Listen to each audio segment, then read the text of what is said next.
안녕하십니까. 행복한 아침 이재용입니다. 안녕하세요. 장예인입니다. 오늘은 12월 10일 금요일이고요. 건강 챙겨보는 행복진료실 준비해놨는데 그전에 뉴스부터 살펴보도록 하겠습니다. 코로나19 확산세가 심상치 않은 요즘 전 국민이 개인 위생 그리고 방역 수칙 준수에 신경을 많이 쓰고 있죠. 그런데 그 어느 것보다도 위생에 신경을 써야 할 상급 종합병원의 직원들이 멸균 세척실에서 이른바 피자 회식을 벌여서 물의를 빚고 있습니다. 이 같은 소동이 벌어진 곳은 분당 서울대병원인데요. 마스크를 벗은 직원 20여 명이 모여서 식사를 하는 곳은 수술용 도구를 세척한 뒤에 멸균실로 옮기기 전에 포장을 하는 공간이라고 합니다. 이 같은 단체 식사는 이전에도 몇 차례 더 있었던 것으로 밝혀지며 더욱 논란이 커지고 있는데 병원 측은 잘못을 인정하며 재발 방지에 힘쓰겠다고 했지만 불안함이 쉽게 가시지는 않는 상황입니다. 한편 이 통계청이 어제 발표한 장래인구 추계에 따르면 우리나라 총인구가 감소하는 현상이 올해 처음 발생할 것으로 관측됐습니다. 현 추세가 지속되며 50년 뒤인 2070년에는 인구가 1,400만 명 이상 감소한 3,700만 명대가 될 것이라는 분석도 나왔습니다. 이를 두고 기획재정부는 혼인과 출산이 급감하는 가운데 코로나19 사태로 인구 유입 또한 줄어들어 나타난 현상이라고 밝히며 2030년까지는 감소세가 완만해 혼인 및 출산율 반등이나 국제 이동 증가로 총인구 감소 추세가 반전될 가능성은 있다고 덧붙였습니다. 최근 들어 자영업자들의 시름이 더 깊어졌습니다. 얼마 전에 연말까지 수도권 사적 모임 가능 일원이 6명으로 줄어드는 특별 방역 대책이 발표되면서 단체 예약 대부분이 무더기로 취소되고 있기 때문인데요. 특히 단계적 일상 회복 이후에 매출 회복을 기대하고 직원을 늘렸던 업체는 타격이 더 클 수밖에 없습니다. 2년을 버티고 또다시 코로나 위기를 맞은 자영업자들은 연말 대목에 대한 기대마저 꺾이면서 다시 한계 상황으로 내몰리고 있습니다.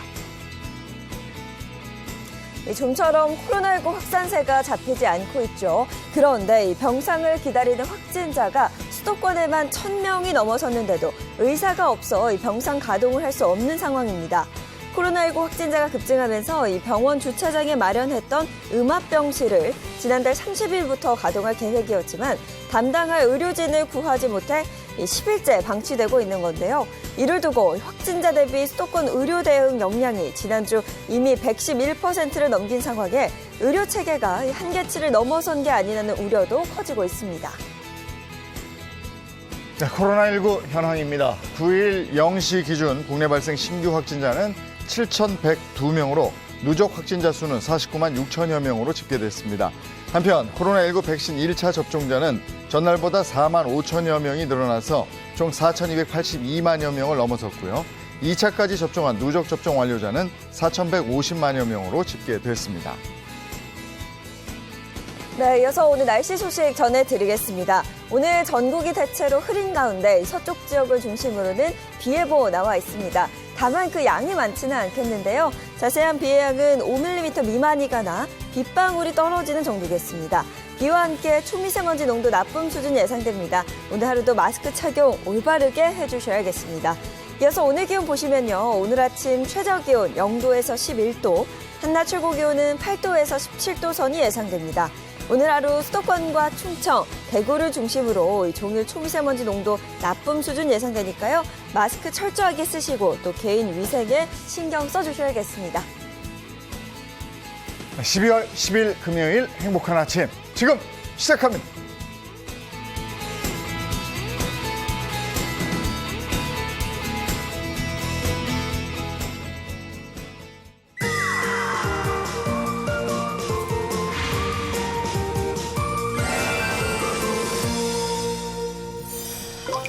요즘 코로나19 걱정 때문에 집안에서 보내는 시간이 또 늘어났잖아요. 네네. 그래서인지 우리 아이들 게임에 그렇게 더 빠져들었다고 합니다. 아니 그러니까 바깥 활동을 하지 못하니까 집에서 뭐 계속 놀아줄 수도 없고 네. 게임을 막을 수만은 없어요. 그런데 특히 요즘은 컴퓨터하고 스마트폰 그냥 게임이 나오면 아이들은 네. 딱 보면 어떻게 하는지 알더라고요. 네, 그건 척함척이죠. 완전히 일상화돼 있어요. 네, 그런데 그렇다고 우리 어머님들 아이들에게 안 돼, 하지 마. 무작정 이렇게 말해서는 네. 안 된다고 합니다.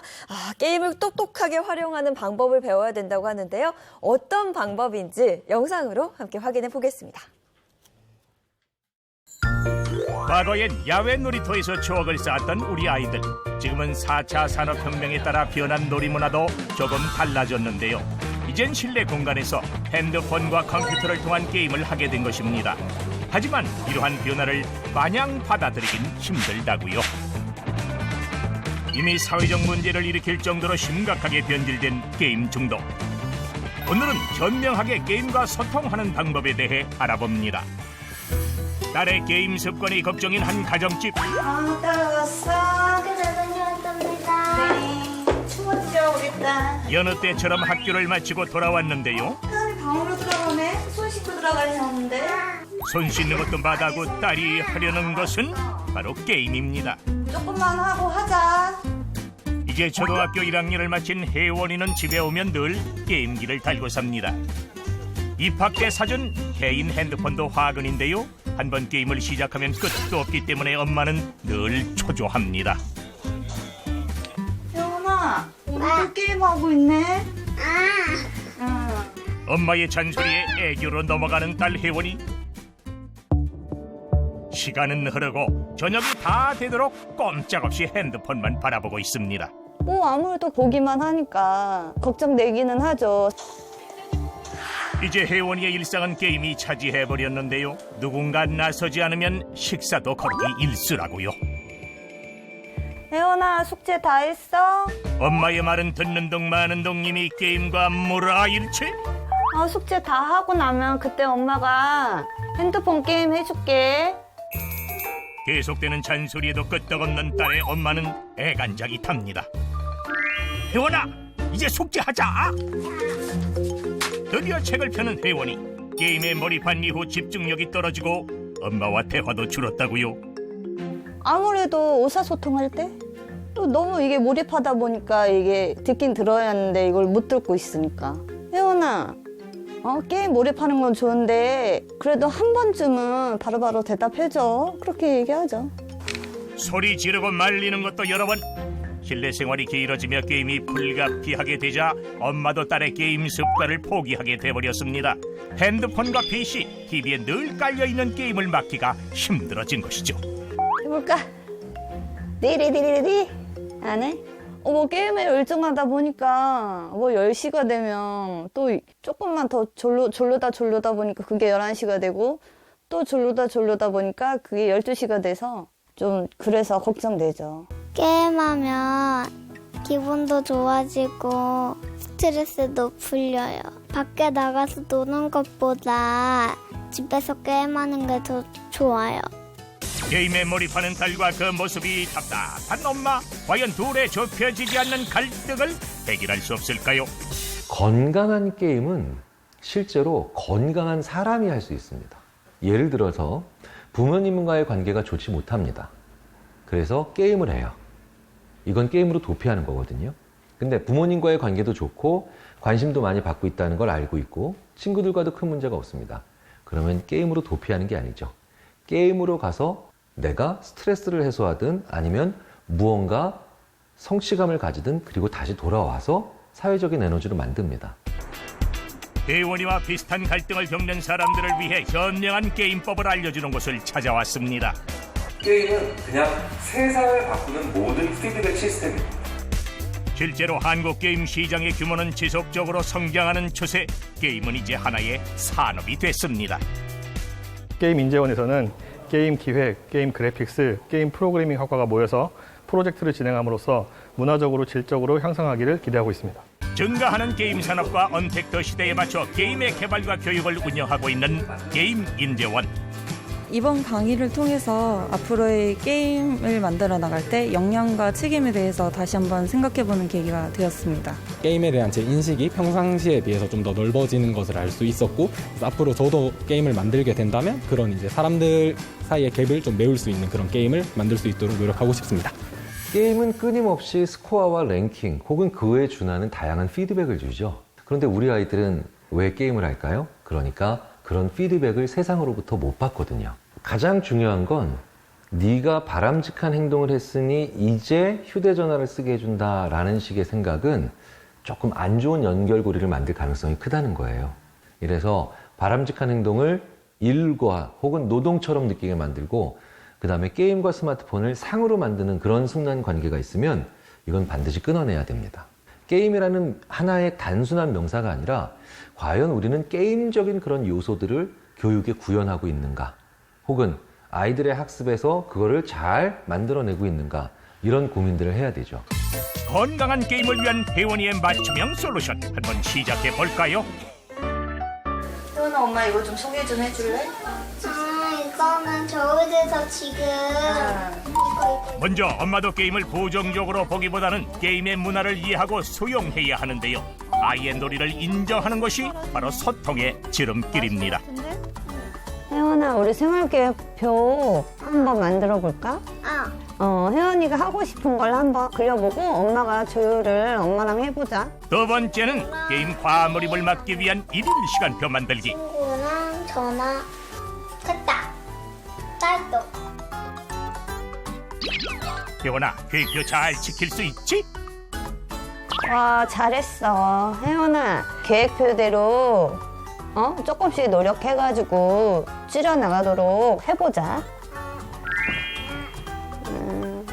뭐 해보니까 나쁘진 않았고 게임하면서 같이 즐기고 그러면서 애한테 스트레스도 안 주고 이렇게 호응도도 좋고 재밌었어요. 바야흐로 언택터 시대. 이제는 아이들의 게임 문화를 이해하고 소통하는 것이 변해가는 사회에 발맞추는 방법이 아닐까요?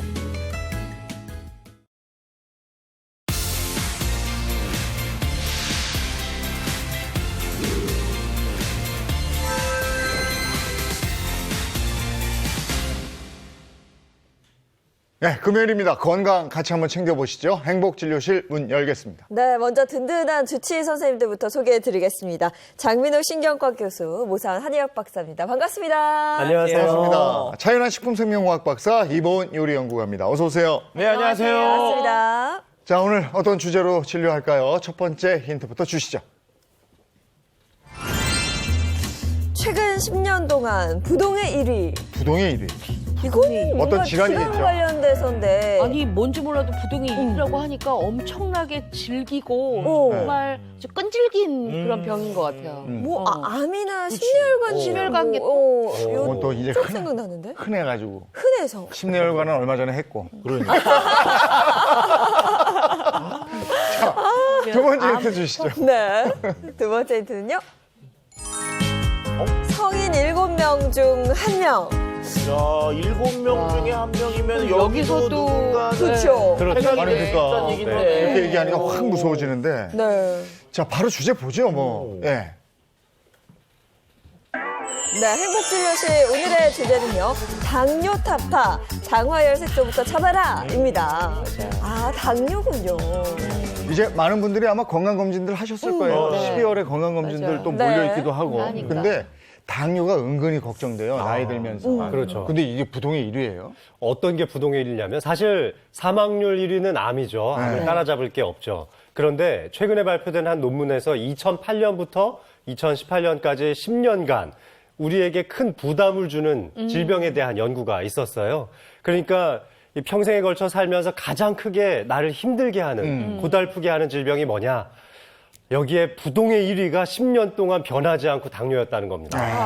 그러니까 평생을 관리해야 될 정도로 고달픈 질병이다. 네. 이런 거. 맞아요. 주변에 이제 당뇨 앓는 분들 이렇게 보시면 밥도 한 공기 맞아. 많이 못 드시고요. 과일 먹을 때도 이렇게 개수를 세 갖고 잡수세요. 맞아. 늘 현미 드시고. 그렇죠, 맞아요. 또 네. 연구 결과를 보면 아까 우리 장민욱 교수님께서 2008년부터 2018년까지 딱 짚어주셨잖아요.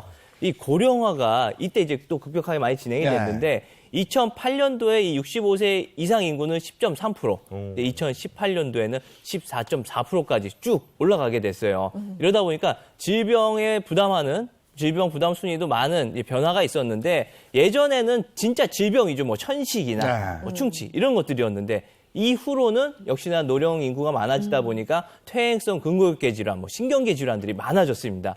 하지만 앞서 말씀드린 것처럼 부동의 1위는 역시나 이 당뇨병이었다고 합니다. 네, 요즘은 젊은 당뇨인도 굉장히 늘고요. 누구나 걸릴 수 있기 때문에 더 조심해야 되는 것 같아요. 네, 맞습니다. 이 미국 질병예방특별위원회에서는 35세 이상의 당뇨 전 단계 환자가 너무 많아지니까 아예 건강검진의 시기를 40세에서 35세로 낮추기도 했습니다. 35살만 넘으면 당뇨 검사를 누구나 해야 된다는 얘기가 나온 거예요.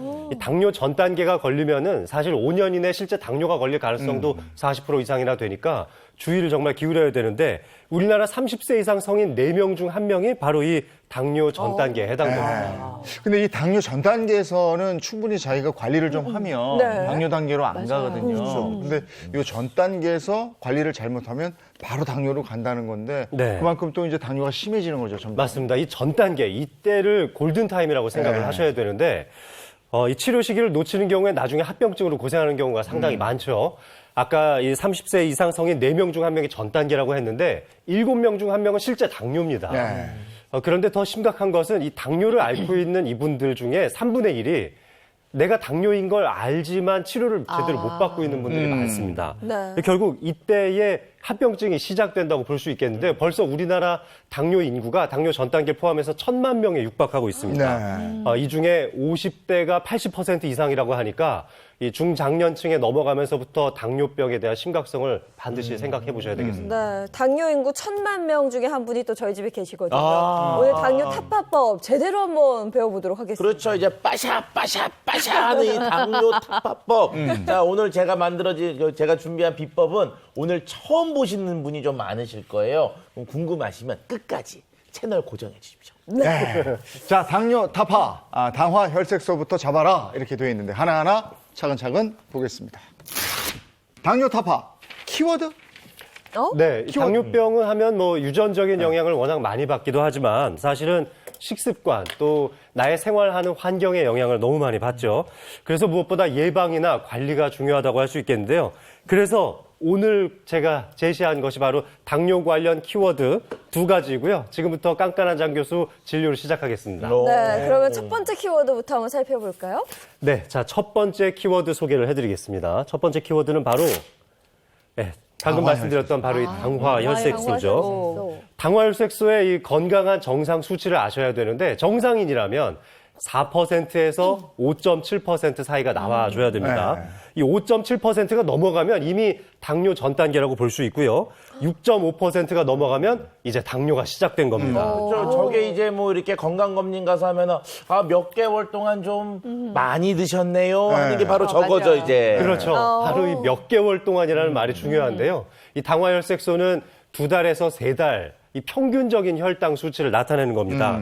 당화혈색소 1%가 상승한다. 그러면 나의 지난 3개월간 평균적인 혈당이 약 29mg/dL. 그러니까 우리가 흔히 혈당제 했을 때 29 정도가 높아진 거예요. 30 정도가 높은 거죠. 이렇게 당화혈색소가 높아질 때는 단순히 사망률도 상승하지만 심근경색에 대한 무서움증이나 또는 합병증에 대한 가능성도 굉장히 높아진다는 걸 알고 계셔야 되겠습니다. 그 당뇨 있는 분들은 뭘 드시면 바로 혈당 체크하고 맞아요, 이러던데 그거하고는 이게 다른 겁니까? 그렇죠. 우리 혈당 체크하면 바로 이제 그 순간을 얘기하는 건데요. 그럼 제가 한번 예를 들어볼게요. 평소에 식생활 아주 관리도 굉장히 잘하시고 운동도 꾸준히 해서 아주 근육질 몸인 A라는 사람이 있습니다. 그에 반면에 정말 식단 관리도 안 하고 대충 먹는 사람인데 운동도 안 하고요. 이 두 분 비교해보면 사실 A라는 사람이 훨씬 더 당뇨 조절이 잘 되고 B는 엉망진창이겠죠. 자, 그런데 식후 혈당을 딱 재는 바로 병원에 가는 그날 A라는 사람은 바로 뭐 회식 자리가 있어가지고 좀 과식을 하고 갔고 B라는 사람은 좀 입맛이 없어서 소식을 하고 갔다면 식후 2시간 혈당이 어떻게 나올까요? 근육질이 더 나오겠죠. 그렇죠. 맞습니다. 그러니까 식후 혈당만 재가지고는 이 사람의 건강 상태를 어떻게 평가할 수 있는지 알 수가 없다는 거예요. 그래서 병원에 와서 그냥 한번 잰 거 가지고 그 사람의 건강을 보고 당뇨약을 처방해서는 안 된다는 겁니다. 따라서 이런 경우에는 이 평상시에 어떻게 관리를 했는지 볼 수 있는 바로 이 당화혈색소라는 것을 검사 결과를 통해서 알 수가 있는데 네. 과거에는 이 피검사 결과가 나올 때까지 시간이 굉장히 오래 걸려서 한 서너 시간 이상 기다리기도 했지만 최근에는 수분 이내에 이 결과가 나오기도 합니다. 쉽게 그러네. 알아볼 지금 수가 얘기 있죠. 듣고 보니까 네. 그러네요. 네, 그냥 맞습니다. 반짝 먹고 가는 그렇지. 맞아, 맞아. 그럴 수 나오면, 있으니까. 네, 그렇죠. 네. 알겠습니다. 자, 자, 두 두 번째 번째. 키워드 보겠습니다. 자, 두 번째 키워드는 자, 당뇨하면 역시 제일 무서운 건 합병증이 되겠죠. 네, 그렇습니다. 우리나라 당뇨병 환자의 사망률은 OECD 전체에서 약 5위에 해당될 정도로 많은데 그 대표적인 이유가 바로 합병증 때문에 돌아가시는 네. 겁니다. 자, 그중에서도 당뇨인들이 가장 걱정하는 합병증 뭐가 있을까요? 아마 실명이 아닐까 싶은데요. 우리나라에서 실명이 발생되는 환자들의 원인 약 80% 정도가 바로 이 당뇨에 의한 망막병증이다라고 보고가 되기도 했었습니다. 당뇨 망막병증은 말초 혈관 쪽에 순환장애가 생기면서 망막에 이상이 발생해서 시력을 상실하는 건데요. 지난 10년간 10명 중 6명은 바로 5, 60대 환자였다고 발표가 됐습니다. 그리고 두 번째로 당뇨인들이 이제 두려워하는 질병이 또 있죠. 저거. 당뇨족. 당뇨발. 네, 당뇨발이라고 너무 하는데요. 무섭더라고요. 이 족부궤양이 생기면은 나중에 심해졌을 때 절단까지도 네. 일어날 수 있고요. 이렇게 당뇨발에 의해서 궤양이 발생한 경우에는 저걸로 끝나는 게 아니라 이 5년 내 사망 가능성이 최대 55%에 이를 수도 있다는 연구 결과도 있었죠. 네.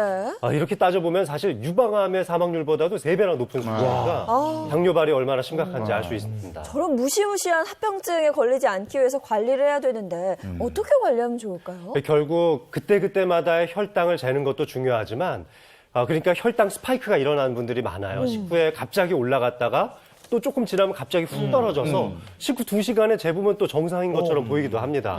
하지만 이렇게 스파이크가 많으신 분들도 3개월간의 평균 혈당을 재볼 수 있는 당화혈색소를 꼭 재봐야 되고요. 네. 이때 당화혈색소를 재보면 비교적 높게 나오시는 분들이 많아요. 그래서 식후 2시간에는 뭐 당뇨약의 효과를 더 얻어서 괜찮다고 착각하고 계시다가 네. 당화혈색소 보고 깜짝 놀라시는 분들이 있는데 아까 제가 사망률 언급을 드렸는데요. 네. 당화혈색소 1% 상승하면요. 사망률 그 자체는 21% 상승하고요. 심장마비 걸릴 가능성도 14%. 그리고 방금 전에 당뇨족과 같은 미세혈관 합병증도 37% 정도의 영향을 받을 수가 있습니다. 당화혈색소를 떨어뜨리십시오. 예. 자, 그래서 당화혈색소를 떨어뜨리는 잡는 비법은 잠시 후에 알려드릴 거고요. 네. 저희 또 하나 할 게 있습니다. 신통방통 모 선생님의 한방진료실 시간입니다. 네. 네, 우리 한방진료의 모든 것들을 알려드리는 신통방통 한방진료실 오 박사도 진료 시작하겠습니다. 오늘 저희 당뇨 얘기하고 있잖아요. 우리 당뇨, 사실 당 떨어뜨리는 게 가장 큰 관심사라고 생각이 됩니다. 그 당이 떨어질 수 있는 당을 떨어뜨리는 혈자리 2군데를 좀 알려줄 수 있고요. 내가 아까 1000만 명 중에 1명의 식구를 모시고 있는 장애인 아나운서가 오늘 제가 한번 좀 도움을 주십시오. 좋죠. 네. 한번 이동해볼까요? 가족력이 있으니까. 침 맞나요? 네, 오늘 침을 좀 준비해봤어요. 저 근데 침 맞는 거 굉장히 좋아해서. 그래요? 네. 발걸음이 가벼운데요. 네. 앉아볼까요? 네, 앉아주세요. 사실 우리 당이 막 들끓기 시작하면 여러 가지 증상들이 나타나게 되는데 그 중에서도 아마 경험해보신 적 있을지 모르겠지만 너무 단 거 많이 먹었을 때 막 심장이 너무 심하게 두근거린다거나 저는 오히려 너무 먹고 행복해서 나서 막 두근거리던데. 달고 맛있어서. 달고 맛있어서 네. 그게 당의 영향이기도 해요. 오. 그게 일종의 당이 막 심하게 올랐을 때의 증상이기도 하거든요. 네. 그때 그 너무 행복해서 미칠 것 같을 때 심장이 두근거릴 때 요걸 잡아줄 수 있는 혈자리입니다. 우선 요거 손바닥에 위치를 하고 있어요. 손바닥. 이렇게 다리 올려놓고 누워보시겠어요? 누워야 되나요, 선생님? 앉아서 해볼까요? 네. 일단 손을 이렇게 손바닥에 보시면은 이렇게 4번째, 5번째 손가락 밑으로 해서 손바닥 쪽에 소부혈이라고 있습니다. 소부혈 요 자리예요. 요 자리에 제가 침을 놓게 되는데 네. 사실 침하면 예전에는 침 생각하면 무조건 무서워요. 무조건 무서워요. 그럴 수밖에 없는 이유가 옛날 침을 한번 보여드려 볼게요. 대침 컸어. 옛날 침은 벌써 무서워요. 생긴 것부터가 너무 커요. 저 이게- 침 좋아한다는 말 취소할래요. 옛날 이거 침은 무서운데요? 대침이라고 그러죠? 그거. 네. 옛날 침들은 보면 이거 봐보세요. 그냥 바늘이 툭툭 튀어나온 것만 봐도 진짜 이거 바늘이잖아요. 네. 근데 요즘에는 이렇게 이거 아니죠? 다른 네, 거죠? 그건 이제 보여드리려고. 요즘에 저 침으로 침 놓으면 아무도 안 와요. 환자 못 보입니다. 무서워서. 요 침 한번 봐보시겠어요?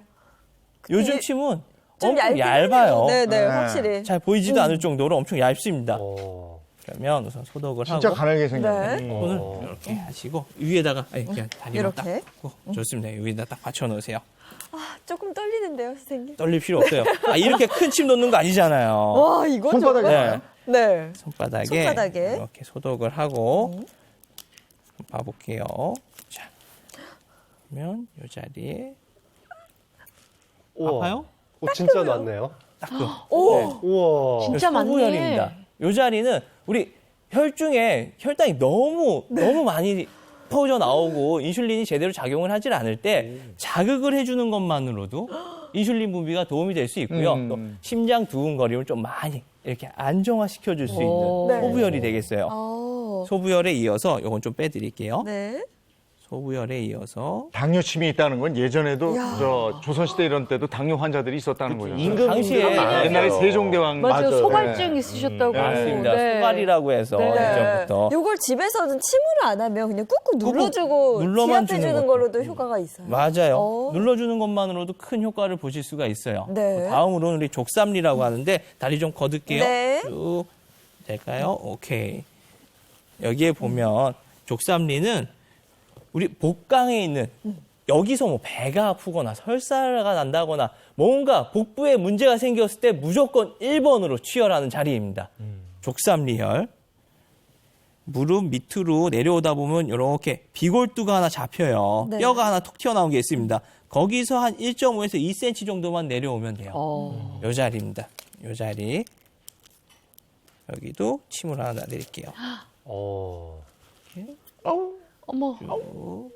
아, 손바닥보단 덜 아픈 것 같아요. 네. 네, 느낌이 요 확실히. 자리들은 괜찮아요. 어. 요 자리에 놓게 되면 직접적으로 췌장에 자극을 하게 되는 거예요. 췌장을 자극해서 인슐린을 좀 내보내줘 이런 신호를 보낼 수 있는 자리가 되겠습니다. 그러니까 급격하게 혈당이 떨어질 때도 저혈당인 상태에서도 맞을 수 있는 족삼리혈이 되겠고요. 근데 예전 동의보감에도 보면 아까 우리 당뇨발 나왔었잖아요. 네. 소갈증이 오래되면 사지 말단에 침을 놓거나 뜸을 뜰 때 좀 주의를 해야 된다라고 했어요. 그러니까 상처가 나면 안 된다. 아물지 않을 수 있으니까 이미 예전부터도 그렇게 관리를 하고 있었습니다. 네. 오늘 제가 알려드린 이 소부혈과 족삼리혈을 이용해서 당뇨 관리 평소에 잘해 주셨으면 좋겠습니다. 선생님, 근데 침이 이렇게 많이 들어가나요, 원래? 네. 너무 깊게 꽂힌 것 같은데.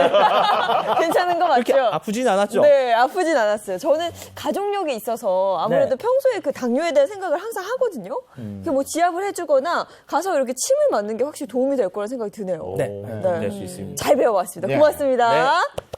집에서 저 침 같은 걸 직접 넣을 수는 없으니까. 안 되죠, 네, 그거는. 그럴 때는 이렇게 꾹꾹 눌러주는 것만으로도 맞아요. 효과가 있다고 그러니까 그 지점을 잘 보시고 집에서 이렇게 좀 어찌하고 당뇨 걱정이 된다 하면 네. 이렇게 TV 보면서도 눌러주시면 좋을 것 같아요. 맞아요. 침 맞아보니까 어떠세요? 아, 뭔가 제대로 한 것 같은 느낌이 들어요. 그렇잖아요. 병원 갔을 때 침 한 번 맞으면 금방 나을 것 같고 예방이 될 것 같은데. 맞아본 적 있어요? 저는 잘 맞아요. 아, 네, 제가 악기를 해서 원래 어렸을 때부터 침을 자주 맞아서 괜찮은데 확실히 오 선생님 침을 잘 넣으시네요. 그래요? 네. 젊은이가 어쩜 이렇게 몸을 챙기는지.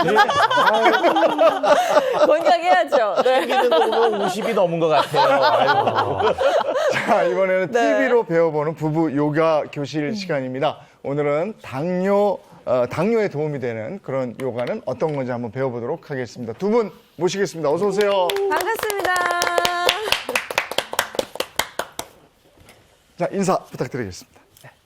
안녕하세요. 따라할수록 행복해지는 부부 요가 교실의 김수정. 전세훈입니다.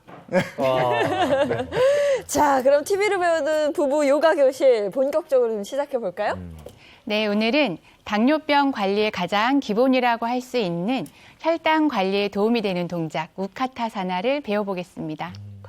우리 몸에 혈당을 보관하는 창고는 크게 두 가지가 있습니다. 하나는 간이고요. 하나는 근육입니다. 자, 간에 남아있는 당은 지방으로 바뀌고요. 살로 바뀌는 거죠. 또 근육에 있는 당은 근육이 일을 할 때 사용하는 에너지원으로 쓰입니다.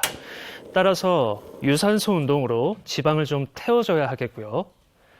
근육에 있는 당으로 열심히 근육 운동을 해서 근육의 크기나 질을 높여줘야 될 겁니다.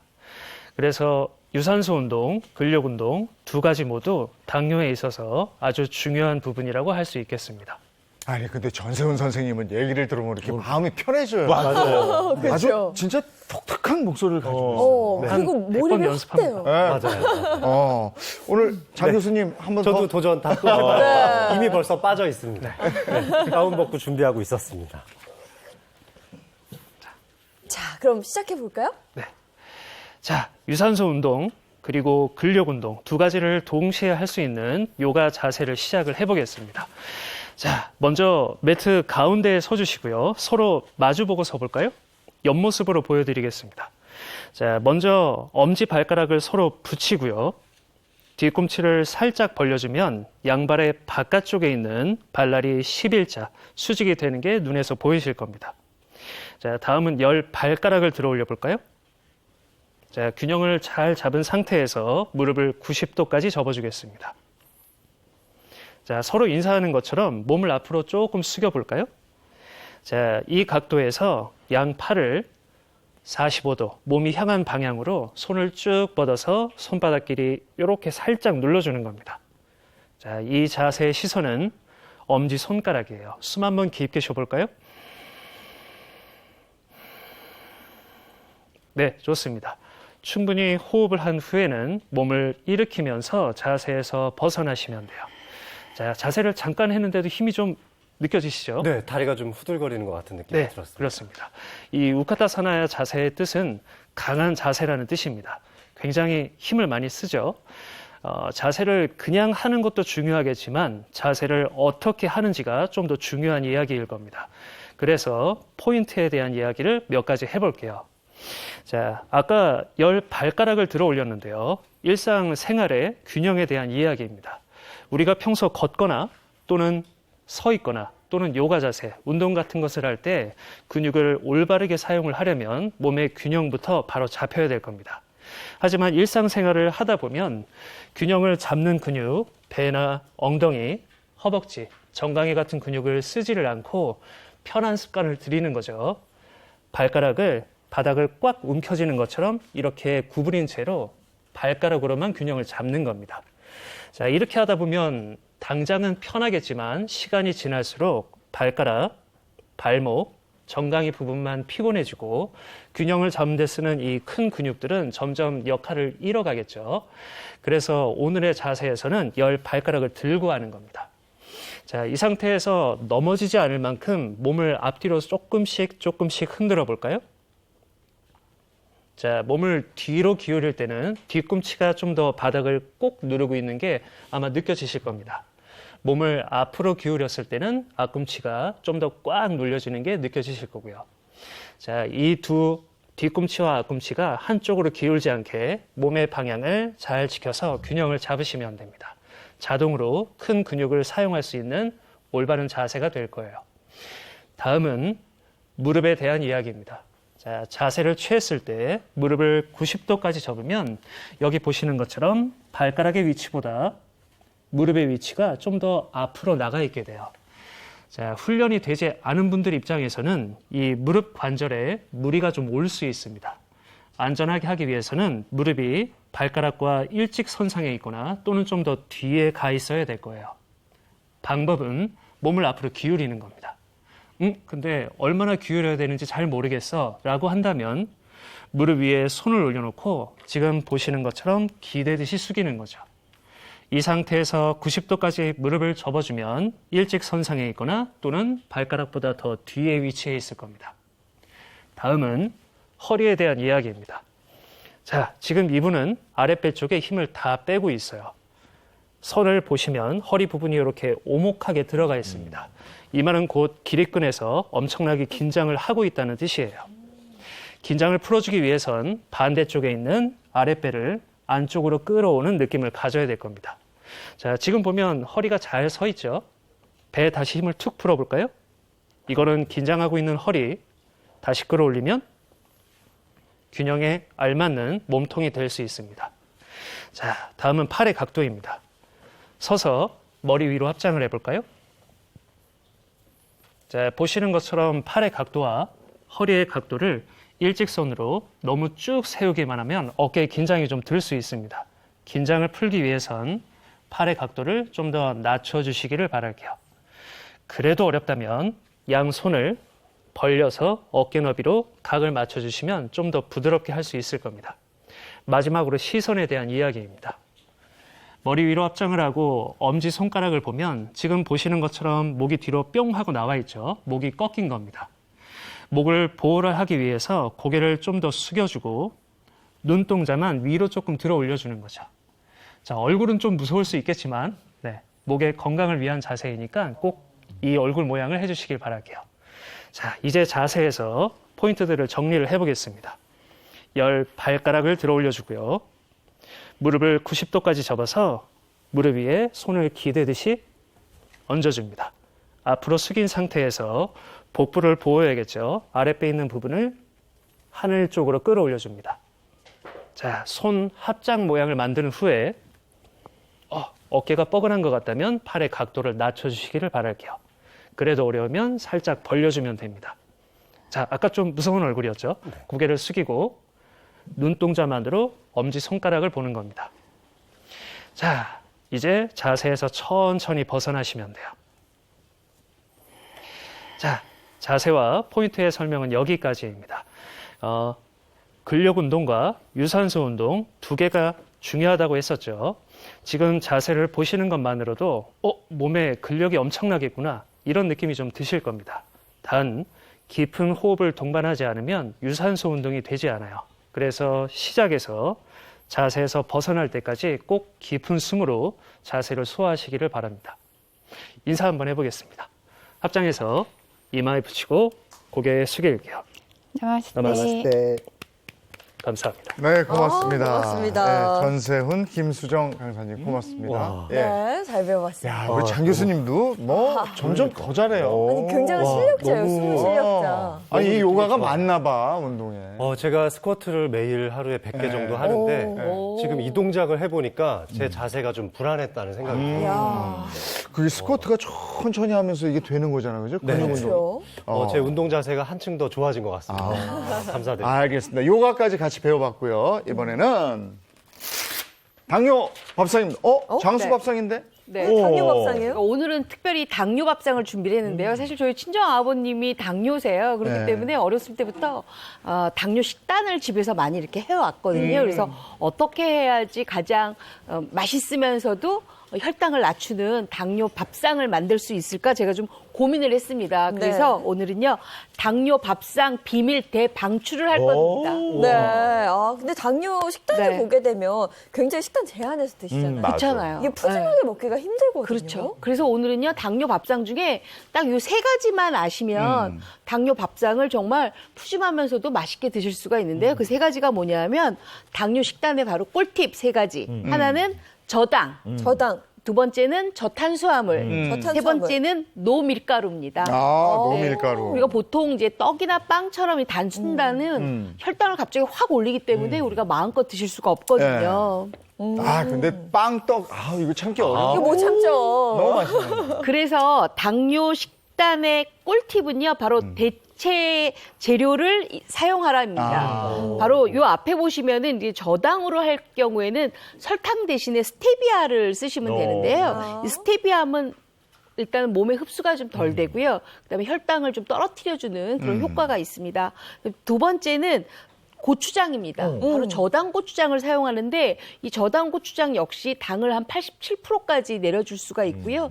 그다음에 혈당을 높이지 않기 때문에 굉장히 좋은 것으로 제가 알고 있고요. 그다음에는 저탄수화물입니다. 저탄수화물 같은 경우에는 우리가 보통 이제 떡볶이라든지 이런 거 많이 드시고 싶잖아요. 그럴 경우에는 떡 대신에 곤약을 이용을 한다든가 아니면 말린 그 도토리묵 을 이용한다든가 이렇게 되면 아무래도 수분도 많고 식이섬유도 풍부하기 때문에 좀 도움이 된다고 생각을 하고요. 그다음에 이제 노밀가루인데요. 사실 빵 요거 굉장히 맛있잖아요. 근데 밀가루를 안 드셔야 좋으니까 그러니까 밀가루 대신에 아몬드 가루를 조금 이용을 하시면 아무래도 당도 내려가고 탄수화물도 적게 쓰기 때문에 도움이 될 것 같습니다. 네. 그러면 오늘 함께할 이 당뇨 식단, 이 밥상 그럼 뭔지 소개를 들어볼까요? 당뇨 밥상이 굉장히 이 오늘 컨셉이 굉장히 중요한데요. 저는 당뇨 밥상을 굉장히 푸짐하게 좀 차려드렸으면 좋겠어요. 그래서 이름하야 혈당을 확 줄여주는 산더미 돼지고기 채소찜입니다. 야, 산더미. 얼마나 푸짐하길래 또 이게 산더미예요. 예, 당뇨 있으신 분들은 이렇게 푸짐하게 놓고 못 먹어서 그게 참 죽겠다. 맞아요. 자, 네. 오늘은 산더미예요, 산더미. 오늘은 장수 밥상이 당뇨 밥상입니다. 당뇨 밥상 시작합니다.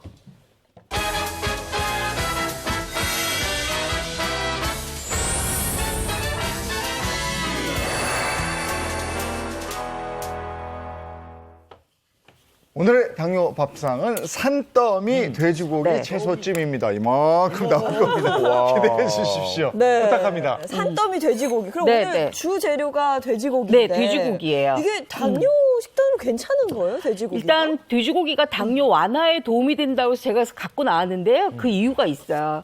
아무래도 이제 염증 제거에도 도움이 되고 혈당 수치를 별로 올리지 않는 비타민 B1이 굉장히 풍부하게 많이 들어있거든요. 그래서 특히나 제가 오늘 갖고 온 이 돼지고기 부위 자체가 포화지방이 좀 적은 돼지고기 뒷다리살이에요. 그렇기 때문에 훨씬 더 푸짐하게 이름처럼 산더미로 드실 수가 있는 거예요. 네. 그래서 일단 돼지고기 먼저 이렇게 준비를 했는데 제가 이게 돼지고기가 뒷다리살이라 그랬잖아요. 돼지고기 뒷다리살 그러면 어떤 생각이 먼저 드세요? 조금 앞다리가 더 쫄깃하고 연하고 뒷다리는 좀 퍽퍽하다 뭐 그렇게 생각을 하시죠. 네네. 그렇기 때문에 요거는 조리하실 때 굉장히 조리법이 중요합니다. 이렇게 뒷다리살 준비를 하시면 이렇게 정말 산더미처럼. 네. 이게 지방분이 좀 적기 때문에 마음껏 드셔도 괜찮을 만큼 이렇게 크게 썰어 주시고요. 아, 근데 당뇨 고기 있는 이렇게 분들도 쓰니까. 살코기는 괜찮잖아요. 그렇죠. 네. 지방이 좀 덜하니까 네. 괜찮은 거죠? 네. 그리고 이렇게 칼집을 좀 넣어서 우리가 쉽게 익혀지게끔. 그리고 너무 얇잖아요. 그러면 육즙이 다 빠져나가서 맛이 없거든요. 그러니까 이렇게 큼직큼직하게 해서 육즙은 살아있고 돼지고기의 그 담백함을 굉장히 잘 드실 수 있게끔 이렇게 유도를 하는데요. 요거 일단은 밑간을 하는데 우리가 보통 고기를 연육시키면은요 대부분 여기에다 뭘 넣냐 하면 설탕을 넣으세요. 그렇죠. 설탕을 많이 넣으시는데 저는 오늘 여기에다가 설탕을 안 넣고 할 거예요. 바로 뭘 하느냐? 요거 그냥 간장이에요. 간장만 약간 넣고 그다음에는 요거 마늘이거든요. 마늘 넣고 예인 씨 죄송하지만 좀 냄비 좀 끝에 거 갖다 주실래요? 그럴까요? 그다음에 여기 후춧가루만 약간 넣으세요. 요 위에다 올려놔 주세요. 연말에는 왠지 또 고기가 먹고 싶어요. 맞아. 그래 한번 썰어줘야 또 연말이 그럼요. 아우, 그냥 저기압일 땐 고기압이라고 하잖아요. 고기압에 가야지 확 올라가니까. 그다음 뭐냐면 가장 중요한 거예요. 제가 연육을 시켜야 된다 그랬잖아요. 네. 설탕을 안 넣어야 돼요. 네. 설탕을 안 넣기 때문에 연육을 시킬 게 뭐가 있느냐? 바로 있어요. 참기름이에요. 참기름으로 연육. 참기름을 넣게 되면은 이게 연육 작용을 해요. 그래서 훨씬 더 고기가 맛깔스럽게 만들어지죠. 그래서 요거를 이렇게 연육을 시켜주세요. 자, 그 다음에는 제가 아까 채소도 산더미라 그랬잖아요. 채소를 산더미 같이 하려면 뭐가 필요하냐면 단맛이 많이 나는 채소를 준비하셔야 돼요. 단맛이 많이 나는 채소는 예인 씨 저 장갑 하나만 주실래요? 제 거를 끼셔가지고. 제 건 줄 알았네요. 네, 끼세요. 네. 단맛이 많이 나는 채소 중에 가장 대표적인 게 뭐냐면 바로 이 호박이에요. 호박, 그렇죠. 이 호박도 그냥 이렇게 칼로 썰잖아요. 그럼 단맛이 많이 우러나지 않아요. 제 주특기. 때려요. 때려요, 항상. 이렇게 때려줘요. 때려주고 나서 요거를 뚝뚝 그냥 이렇게 잘라줘요. 저게 주방에 있는 도구들이 참 위험해. 그래서 주방에서 싸우면 안 돼요. 이렇게 해주세요. 근데 여기 지금 나와 있는 요 씨 있는 요쪽 있잖아요. 요쪽이 굉장히 단맛이 많이 나요. 그렇죠. 그렇기 때문에 채소에서 나오는 단맛은 요거는 혈당을 올리지 않아요. 이거 그대로 쓰셔야 돼요. 그리고 또 하나. 요게 아까 제가 돼지고기 썼잖아요. 돼지고기에 있는 비타민 B1을 굉장히 궁합 맞추는 게 또 양파예요. 그렇죠, 차 박사님? 네, 맞습니다. 실질적으로 우리가 양파 같은 경우 약간의 향이 있잖아요. 돼지고기 그러면 약간의 그 비린내 이런 것들을 잡기 위해서 양파 같은 걸 쓰시면 비린내도 좀 잡아주면서 단맛도 올려주고 그리고 혈당도 잡을 수가 있기 때문에 양파 쓰시는 거에서는 전혀 부담 없이 마음껏 쓰셔도 됩니다. 네. 그 다음에는 저희가 여기 대파도 단맛이 나잖아요. 당근도 역시 단맛이 나요. 그렇죠. 그러니까 단맛이 나는 채소들은 다 쓰셔도 돼요. 아, 나는 파프리카가 단맛 나서 좋더라. 그거 쓰셔도 괜찮습니다. 네. 이렇게 다 준비하시고 그다음에 또 하나. 당뇨에 이렇게 뿌리 식품이 좋아요. 그렇기 때문에 연근을 이렇게 뚝뚝 잘라서 제가 오늘 산더미라 그랬잖아요. 네. 이 채소 씹는 산더미의 이 맛이 굉장히 그 당뇨를 앓고 계신 분들한테 이렇게 먹고 나서 아, 나 잘 먹었다는 포만감을 줄 수가 있거든요. 그래서 이렇게 연근도 준비를 하세요. 네. 자, 그랬으면 이제 볶는 일만 남았어요. 볶을 거예요. 엄청 간단하네. 먹을 때 깔짝 먹으면 양껏 먹어야지. 네. 근데 연근을 저렇게 썰어 놓으시는 건 처음 봤어요. 자, 이렇게 볶을 때 뭘 같이 넣으면 좋으냐 하면 바로 연근을 같이 넣어줘요. 그리고 제가 지금 기름 아무것도 안 넣었잖아요. 아까 네. 참기름밖에 없었잖아요. 그러니까 애호박도 넣어주세요. 수분이 이제 좀 나오겠네요. 네, 수분이 나오도록. 이렇게 해서 같이 볶아요. 정말 간단한데요? 그렇죠? 재료만 그냥 뚝뚝뚝 잘라서 네. 산더미처럼 네. 볶으면 자, 이렇게 볶을 때 뭘 넣냐면 이 양파. 양파도 또 단맛 나고. 네. 대파도 한꺼번에 넣어주세요. 근데 진짜 맛있을 것 같아요. 밑간한 그 고기 향이 확 나면서. 그리고 색깔이 조금 넣어주면 이쁘겠죠? 그래서 색깔도 좀 넣어주세요. 당근. 자, 예인 씨가 여기 와서 이것 좀 볶아주세요. 네. 푸짐하네요. 그러네요. 자, 그랬으면 여기에다가 이제 양념장을 넣어야 되는데 양념장은 어떤 걸 넣냐 하면 사실 우리가 여기에 지금 설탕 이런 게 아무것도 안 들어가 있잖아요. 네. 그렇기 때문에 약간 단맛이 나도록 유도를 해줘야 되거든요. 그때 가장 좋은 게 쌀뜨물이에요. 쌀뜨물을 넣어주세요. 3컵만. 근데 여기에다 이제 양념을 해야 되는데 우리가 집된장은 염도가 좀 낮아요. 거슬리지 말고. 집된장은 좀 염도가 낮기 때문에 집된장을 한 숟가락을 넣어주세요. 네. 요걸 이렇게 잘 풀어요. 예인 씨 흘렸어요? 네. 당근인가 양파가 양파가 몇 나갔어요. 네. 살살 할게요. 자, 그러고 난 다음에 이렇게 잘 풀었으면 여기에다 뭘 넣냐면 생강을 넣어주시면 돼요. 그러면 우리가 지금까지 양념이 됐던 거를 이 생강이 굉장히 중화를 시켜주는 역할을 하거든요. 그리고 마늘을 넣어주세요. 요거를 막 볶고 있을 때 부어요.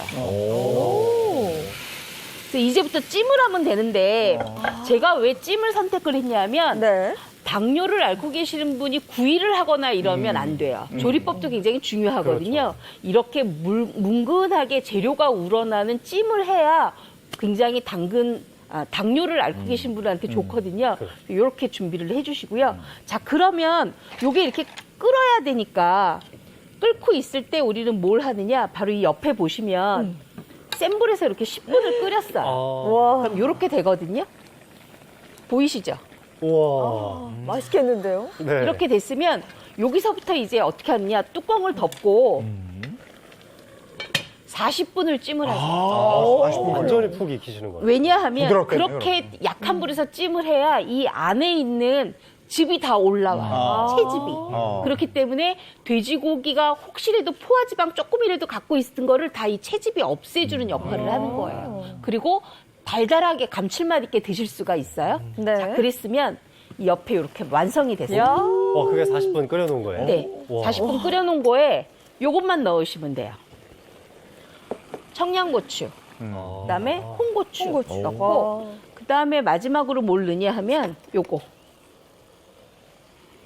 고기도 있고. 참기름 살짝 하고요. 네. 그다음에 먹음직스럽게 잡수셔야 되니까 깨만. 네. 이렇게 해서 요걸 이제 볶으세요. 다 됐어요.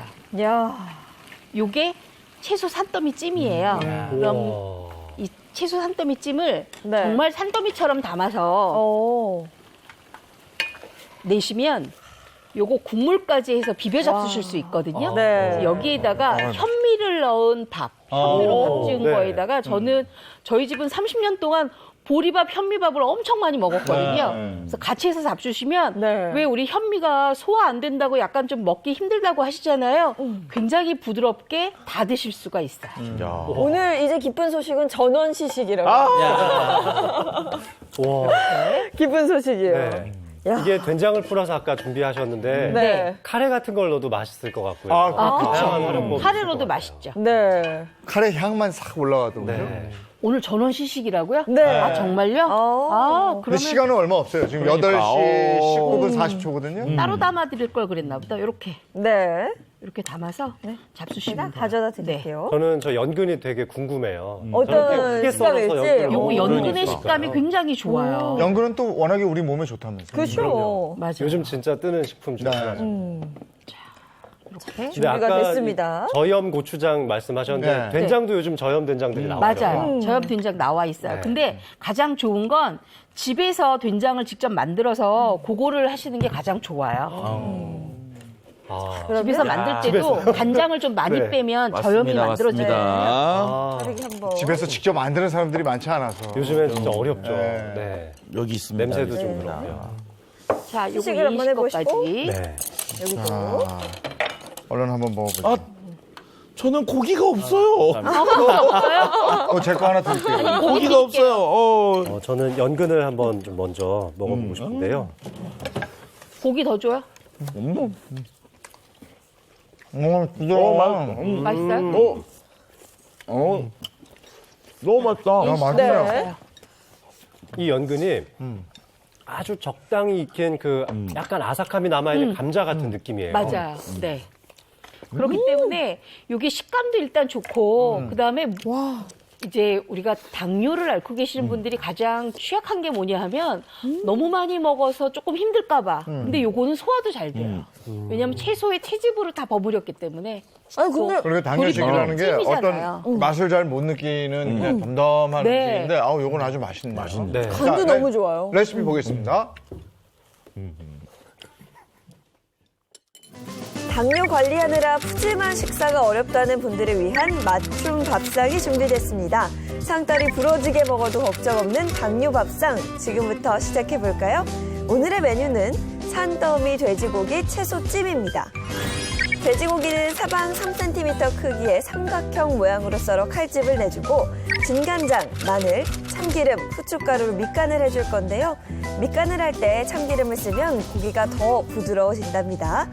반으로 가른 애호박을 두드린 다음 손으로 대강 잘라주고 연근은 껍질을 벗겨서 잘라줍니다. 양파는 2cm 크기로 슬라이스하고 대파, 청양고추, 붉은 고추도 적당하게 썰어 준비해둡니다. 재료 손질이 끝나면 먼저 돼지고기를 볶아줄 건데요. 어느 정도 고기가 익으면 채소를 넣고 함께 볶아줍니다. 거기에 쌀뜨물, 된장, 마늘, 생강을 넣어 만든 양념장을 붓고 센 불에서 10분간, 중약불에서 30분간 은근하게 쪄주세요. 육즙과 채즙이 나오면서 은근하게 익히는 게 포인트입니다. 고기와 채소가 다 익었을 때 참기름, 깻가루를 넣고 버무려주면 산더미 돼지고기 채소찜 완성! 식단 관리가 필요한 당뇨인들을 위한 건강 밥상으로 푸짐하게 드시면서 건강도 챙겨보시면 어떨까요? 산더미 돼지고기 채소찜. 어우, 네. 맛이. 당뇨식 이렇게 생각하고 맛은 기대 안 했었는데 맛도 있어요. 간도 너무 좋고요. 단맛, 그 은은한 채소에서의 단맛이 입에 싹 도는 게 너무 맛있네요. 맛나게 잘 먹었고요. 네. 건강한 음식이었습니다. 차윤환 박사님, 이번에 뭡니까? 자, 우리가 오늘 이제 당뇨 얘기를 하는데 당뇨는요, 실질적으로 우리 건강과 관련돼서는 시한폭탄이거든요.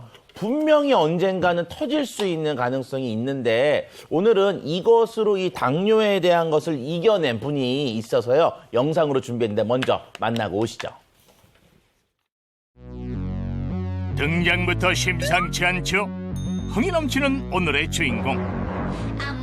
야, 50대라고는 믿기지 않을 젊은 스타일과 외모까지 멋지네요. 그러나 사실 그녀는 30대 후반에 찾아온 당뇨로 40대 중반엔 위험한 상황에까지 이르렀다는데요. 과연 그녀에게 무슨 일이 있었던 걸까요? 그것이 궁금합니다. 주인공을 만나러 가봤습니다. 이른 아침부터 열심히 운동 중이군요. 스쿼트 위주로 집안에서 할 수 있는 칼로리 소모와 함께 그리고 심장의 근육을 돕는 그런 운동입니다. 자신만의 방법으로 당뇨를 이겨낸 강미진 씨. 강도 높은 운동을 쉬지 않고 이어가는데요. 쉬엄쉬엄 하면 좋으련만 이렇게까지 운동을 해야 하는 이유라도 있습니까? 당뇨 환자들은 대사증후군이기 때문에 대사가 잘 안 되니까요. 이게 뱃살 이런 게 많이 찌거든요. 뭐 줌바나 스쿼트나 이제 오래 걷기나 이런 것들을 혈당, 당화혈색소를 줄이기 위해서 좀 많이 노력하고 있습니다. 그렇다면 과연 주인공의 당뇨 관리법은 효과가 있었을까요? 종이 한 장을 꺼내듭니다. 네, 이게 지금 6.1이지요. 네, 6.1입니다. 6.1이면 사실상 당화혈색소는 정상인 거예요. 지금이야 낮아졌지만 한때는 아주 위험했었답니다. 유럽에서 아무래도 이제 호텔 제가 조식을 담당하다 보니까 운동할 시간은 좀 별로 없었어요. 그래서 이제 먹고 자고 일하고 먹고 자고 일하고 들어와서 이제 병원에 가보니까 이제 당화혈색소가 13.4까지 올라가 있는 거예요. 13.4요? 당화혈색소 수치가 6.5%를 넘으면 당뇨로 진단할 수 있는데 주인공은 무려 2배가 넘게 나온 것. 13까지 올라가는 사람들은 사실 거의 없어요. 아무리 높다고 해도 잘못하면 속구사에서 바로 죽는 거다. 그렇게 말씀하시더라고요. 그래서 어떻게 너 살아서 돌아왔니? 하면서 바쁜 나날의 관리가 소홀해진 탓에 급격히 높아진 당화혈색소 수치. 그러나 문제는 이것만이 아니었습니다. 체중이 얼마나 나가셨어요? 이때가 사실 한 92kg? 그 정도 나갔던 것 같아요. 비만은 당뇨 환자의 합병증 유발에도 큰 영향을 준다는데요. 당뇨보다 더 무서운 당뇨 합병증. 위험한 합병증으로는 첫 번째는 이제 다리 쪽에 혈관이 막히거나 하면은 발에 염증이 심해지면서 폐혈증까지 진행하면서 심하면 이제 절단까지 가는 경우가 있고요. 그리고 신장 쪽 이제 혈관에 문제가 생기면 이제 투석 치료. 그래서 평생 일주일에 3번씩 투석을 받아야만 하는, 소변을 못 보기 때문에. 심장혈관이 막히게 되면 심근경색, 갑자기 이제 가슴이 아파서 쓰러지는, 그리고 뇌경색, 그 혈관이 그 끈적끈적한 혈액으로 인해서 막히면 역시나 뒷목을 잡고 쓰러질 수 있는 그런 상황이 생길 수가 있습니다. 전신 건강을 위협하는 당뇨 합병증. 그러나 주인공은 꾸준한 관리를 통해 체중 감량은 물론 당뇨도 완화하며 당뇨 합병증을 잘 예방하고 있다는데요. 주인공이 이토록 열심히 된 또 다른 이유가 있었습니다. 부모님 두 분 다 당뇨병 혈액 투석하시다가 돌아가셨어요. 역시 유전이 되는구나. 그래서 6.2까지 내려야 되겠다. 저는 그때 그 생각밖에 없었죠. 어쨌든 내가 혈액 투석하다가 합병증 때문에 삶의 질이 떨어지는 걸 원하지 않았거든요. 건강 악화로 삶의 질까지 떨어지는 것을 원치 않았던 그녀. 조리사로 일하며 보고 배운 지식과 경험을 당뇨를 관리하는 데 활용했다고요. 아침 6시에 이걸 먹으면 조금 이따 또 배고프겠죠. 그러면 아침 10시에 또 이렇게 조금씩 한 단위를 먹고요. 그리고 또 12시에 또 내가 먹고 싶은 걸 넣어놨다가 12시에 한 단위씩 먹고요. 양을 줄여갖고 여러 번 먹을 수 있도록 그렇게 하면 몸이 잘 견디더라고요. 그래서 일단은 저는 이렇게 먹고 싶은 걸 넣어놨다가 이렇게 나누어서 먹습니다. 끝까지 지키지 못할 바에 스트레스 받을 바에 먹고 싶은 음식을 먹어라. 대신 용량의 제한을 두자. 하루 6끼씩 소량으로 먹는 것이 주인공의 비결. 당뇨를 앓는 다른 사람들에게도 언젠가 이 식단을 전하고 싶다는 것이 주인공의 바람입니다. 아니 그런데 주인공 밥은 안 먹고 웬 약이래요? 제가 혈당 관리를 위해서 먹고 있는 고토카원이라고 합니다. 이 고토카원으로 말할 것 같으면 말이죠. 당뇨 관리 도움을 준다고 알려졌는데요. 정말 도움이 되는 건지 궁금한데 이를 뒷받침할 연구 결과가 있다고 합니다. 건강한 사람을 대상으로 한 번은 빵만 섭취, 또 한 번은 빵과 고토카원을 섭취하게 한 결과 대조군과 비교했을 때 고토카원 섭취군의 식후 혈당이 약 11% 감소했다는 것. 자신에게 맞는 방법으로 관리하며 스트레스 받지 않으니 이보다 더 좋을 수 있으랴. 이러니 당화 혈색수도 잡고 식후 혈당도 잡고 당뇨를 완화한 것 아닐까요? 이번엔 또 뭘 보여주려나 주인공님이? 어디 나가세요? 바깥에 나가서 운동 좀 하려고요. 운동이요? 아니 아침에 운동을 했는데 또 한다고요? 뭔 운동을 하나 했더니? 음악을 트네요? 뭔 운동이기에 음악까지 튼단 말입니까? 이거 취미인데요. 당뇨를 관리하기 위해서 취미로 하고 있습니다. 주인공이 당뇨를 관리하기 위해 취미 겸 운동으로 하고 있다는 댄스. 음악에 몸을 맡긴 채 신나게 추는데요. 아하! 아싸! 무려 50분이나 춘다고요? 헐! 네, 다이어트 댄스, 줌바 댄스인데요. 전신 운동이 팔다리, 이렇게 허리부터 시작해서 모든 혈액을 순환시키기 때문에, 그리고 유산소 호흡을 하기 때문에요. 굉장히 당뇨에 도움이 많이 되는 운동이라고 생각합니다. 자신만의 방법으로 진목의 살인자라 불리는 당뇨를 완화한 주인공. 이 소리 없이 다가오는 당뇨를 확인하는 방법은 없을까요? 입마름이 예전에 비해서 좀 심해진다거나 평소보다 물을 좀 많이 섭취하게 된다. 뭐 운동을 심하게 하거나 그러지 않았는데도 자꾸 혀가 마르고 백태가 끼거나 누렇게 변한다. 식후에 졸음이 심하다거나 식곤증이라고들 하죠. 피부 착색 이런 것도 좀 생길 수 있기 때문에 목 뒤쪽이나 손바닥 이런 데 이제 피부가 좀 색깔이 변한다 그러면은 그 부분도 조금 의심해 볼 수 있는 증상입니다. 꾸준한 운동이 좋은 게 그냥 즐겁게 스트레스 해소도 좋더라고요. 왜냐면은 이제 당뇨 환자는 그 호르몬에 영향도 많이 가잖아요. 그래서 즐거운 엔돌핀이 많이 솟아나고 음악 틀어놓고 또 막 그냥 춤추기도 하고 그런 거는 나를 위해서 굉장히 좋은 습관이라고 생각합니다. 그래서 추천드립니다. 평생 관리가 필요한 당뇨. 꾸준히 관리할 수 있도록 내게 맞는 방법을 찾아내는 것이 중요한데요. 그리고 병을 이겨내겠다는 마음가짐과 실천, 이것이야말로 건강을 되찾는 진짜 비결 아닐까 싶은데요. 우리 모두 내게 맞는 관리법으로 당뇨의 두려움에서 벗어나는 건 어떨까요? 야, 건강을 되찾아서 정말 다행인데 그 비법이 여기에 있습니다. 키토 올리고당, 고투카원. 고투카원? 그렇죠. 키토 올리고당, 고투카원. 뭐 이게 알 것 같으면서도 잘 모를 것 같은 그런 이제 좀 이미지가 있는데요. 자, 일단 이제 키토 올리고당 그러면 좀 생각나는 거 있지 않으세요? 그거 아니에요? 그쵸. 예, 이전에 우리가 이제 뭐 어르신들이 많이 먹었던 것 중에 키토산. 네. 자, 실질적으로 키토산을 어디서 얻냐 그러면 아십니다. 이제 갑각류의 껍질. 이 갑각류의 껍질에 보면은요, 키틴이라고 하는 굉장히 큰 덩치가 큰 물질이 있는데 이거는 물질이 크다 보니까 소화 흡수가 잘 되질 않거든요. 자, 이거를 이제 좀 잘라서 만든 게 키토산이에요. 근데 이 키토산도 역시 좀 큰 면이 있거든요. 그래서 요거를 좀 더 작게 해서 한 10개 정도 사이즈로 좀 줄여놓은 게 키토 올리고당. 그러니까 사이즈를 줄였으니까 어떨까요? 상대적으로 소화 흡수가 좀 쉬운 면이 있죠. 그래서 키토 올리고당 어려운 게 아니고요. 키토산과 관련된 비슷한 물질인데 요걸 좀 작게 만들었다라고 생각하시면 되는 게 바로 이 키토 올리고당이라고 하시면 되겠습니다. 아니, 근데 제가 사실 안 먹어본 건강식품이 없잖아요. 제가 거긴 굉장히 바삭하거든요. 근데 이 키토 올리고당 뒤에 붙은 고투카원?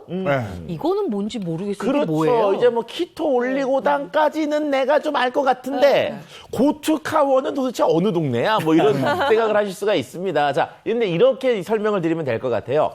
몸이 아프면 어딜 가야 되죠? 병원 가죠. 병원이죠. 근데 우리 옛날 노래 있어요. 여보세요, 여보세요, 배가 아파요, 배 아프고 열이 나면 어디 가야 될까요? 어디 가야 되죠, 그러면은? 내과 가야 되잖아요. 소아과 병원입니다.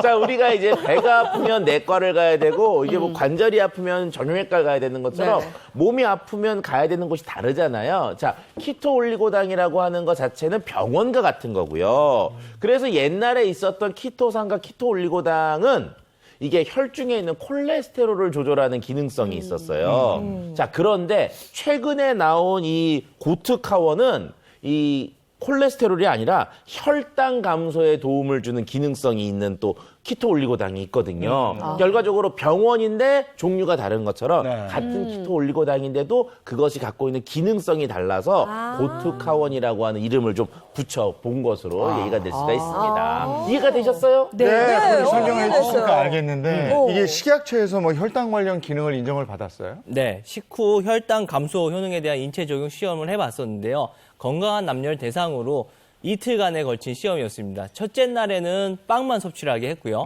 둘째 날에는 키토올리고당, 고투카원 한정을 빵과 함께 섭취를 하게 했습니다. 이후에 혈당을 봤더니 키토올리고당, 고투카원을 먹었을 때는 11%가 혈당이 떨어졌다고 해요. 이와 같은 방법으로 설탕을 가지고도 실험을 해봤는데 이때도 혈당이 13%나 떨어졌다고 합니다. 혈당 수치 감소에 도움을 주게 된 이 제조 과정도 굉장히 특별할 것 같은데요. 그렇겠죠. 이 특허받은 공법 3가지를 이용해서 추출을 하게 되었는데요. 그러니까 이 수용성 저분자 상태로 있기 때문에 인체의 흡수율을 높일 수 있었던 겁니다. 미국과 캐나다의 FDA에서도 이 혈당 감소와 관련된 기능성을 인정을 받았고 현재 이 세계 8개국으로 수출을 하고 있기도 합니다. 네. 근데 오늘 얘기가 당뇨인들한테 혈당 관리뿐이 아니고 아까 당화혈색소 관리가 중요하다 이러셨던 거잖아요. 예, 맞습니다. 우리가 이제 식후 혈당 같은 경우보다도 최근에는 당화혈색소라고 하는 것들이 당뇨를 관리하는 데서 중요한 지표로 사용이 되고 있는데요. 이 당화혈색소와 관련된 연구 결과가 있습니다. 전당뇨인 51명을 대상으로 고투카원을 12주간 섭취를 시켰어요. 자, 그랬더니 위약을 먹은 대조군과 비교했을 때 당화혈색소가 100분의 4 정도 감소한 것을 확인할 수 있었다고 합니다. 자, 또 당화혈색소가 1% 감소 시에 미세혈관 질환이 37%, 백내장이 19%, 심근경색 14%, 뇌졸중 12% 정도의 당뇨 합병증이 줄어든다는 연구 결과도 보고가 된 바 있습니다. 네, 그렇다면 이거 외에 또 다른 효능 뭐가 있을지 한번 보도록 하겠습니다. 자, 첫 번째 보시면 인슐린 분비 증가라고 되어 있는데 자, 우리가 일반적으로 당뇨 그러면 혈당 조절이 안 된다고 생각을 하는 질병이잖아요. 그 혈당 조절과 연관되어 있는 가장 중요한 단백질 계열의 호르몬이 바로 인슐린입니다. 자, 그런데 나이가 먹게 되면요, 이 췌장의 기능이 떨어지면서 인슐린 분비도 줄거든요. 그만큼 혈당을 관리하는데 어려운데, 자, 실질적으로 이게 고투카원이 이런 인슐린 분비에 영향을 주는 것으로 알려져 있습니다. 자, 당뇨쥐, 당뇨를 인위적으로 만든 쥐에게 이 성분을 섭취하게 한 결과 인슐린 양이 대조군에 비해서 증가한 것을 확인할 수 있었던 실험 결과가 보고되기도 했습니다. 네, 그럼 이어서 두 번째 또 효능 한번 보겠습니다. 보시면 아디포넥틴 증가. 자, 아디포넥틴 뭐 좀 비만과 연관된 분들이 좀 많이 들어봤던 내용인데 이게 뭐냐면 지방세포에서 분비되는 단백질 중에 일종이고요. 인슐린 저항성과 관련돼서 영향이 큰 그런 이제 호르몬 중에 하나라고 볼 수가 있습니다. 실제로 인체 적용 시험 결과를 봤을 때 키토올리고당, 고투카원을 12주간 섭취하게 했더니 대조군에 비해서 아디포넥틴의 증가 그 분비율이 한 2배 정도 증가한 것을 확인할 수 있었습니다. 결과적으로 혈장에 있는 아디포넥틴의 농도가 유의미하게 증가했으니까 우리 몸에 있는 지방이나 혈당 조절에 조금 더 좋은 영향을 미쳤다고 할 수가 있는 거죠. 그렇군요. 이제 세 번째 한번 보도록 하겠습니다. 보시면 탄수화물 분해 효소 활성 억제한다. 네, 우리가 일반적으로 그 탄수화물을 먹으면 그대로는 소화 흡수가 되지 않고 소화 분해가 돼야지만 흡수가 되거든요. 근데 키토올리고당,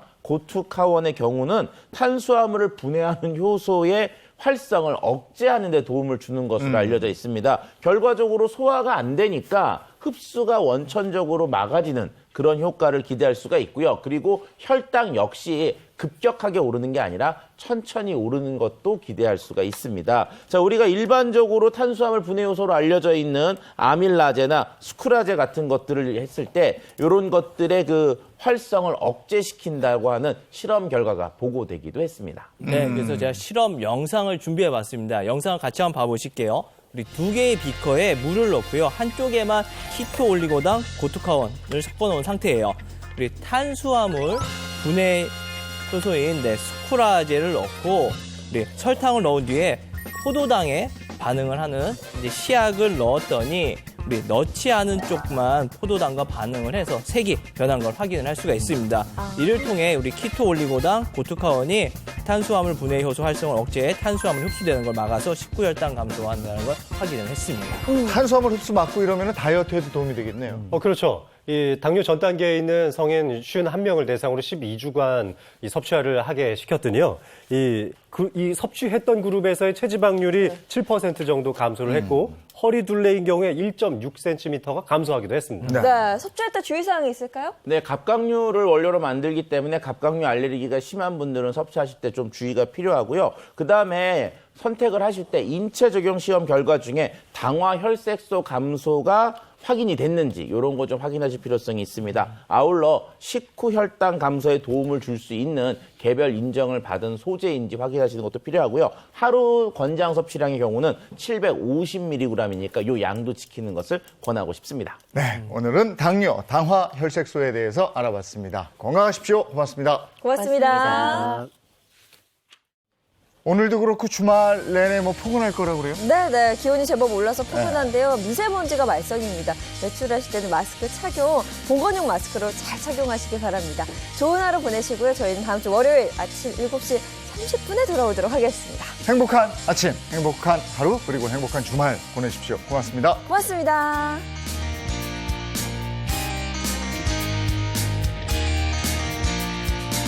스마일 이즈 굿! 채널 A 10